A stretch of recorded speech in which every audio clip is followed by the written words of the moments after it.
حق دو تحریک بلوچستان کی جانب سے تربت میں کیسکو کی زیادتیوں، لوڈ شیڈنگ میں اضافہ اور وولٹیج کی کمی کے خلاف ریلی نکالی گئی۔ ریلی کے شرکاء نے شہید فدا چوک پر احتجاجی مظاہرہ کیا۔ اس موقع پر حق دو تحریک کے وائس چیئرمین یعقوب BSO پجار کے مرکزی رہنما باہور چنگیز، انجمن تاجران کے نائب صدر جمال مری سمیت سول سوسائٹی کے نمائندوں اور دیگر نے خطاب کرتے ہوئے کہا کہ بجلی کی غیر اعلانیہ اور بدترین لوڈ شیڈنگ نے عوام کو ذہنی اذیت سے دوچار کیا ہے۔ کیسکو کا رویہ شہریوں سے اچھا نہیں۔ تربت سٹی، آبسر، دشتی بازار، ملک آباد، تمب اور ہوشاب سمیت دور دراز علاقوں کو صرف رات میں 4 گھنٹے بجلی فراہم کی جاتی ہے۔ بجلی کے وولٹیج کم ہونے کے باعث پانی کی قلت پیدا ہو چکی ہے۔ بجلی کی غیر اعلانیہ لوڈ شیڈنگ اور بحران سے زمینداروں سمیت دیگر صارفین بھی پریشانی کا شکار ہیں۔ ان کا مزید کہنا تھا کہ اس وقت کیچ میں بجلی کی بدترین اور غیر اعلانیہ لوڈ شیڈنگ نے کاروباری اور گھریلو صارفین کو لاکھوں کا نقصان دیا ہے۔ کیسکو کا یہ رویہ شہریوں سے اچھا نہیں، سفید پوش لوگوں کو تنگ کیا جاتا ہے۔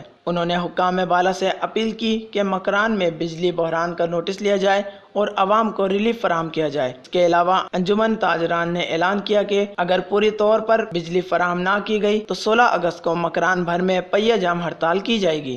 وش نیوز، کیچ۔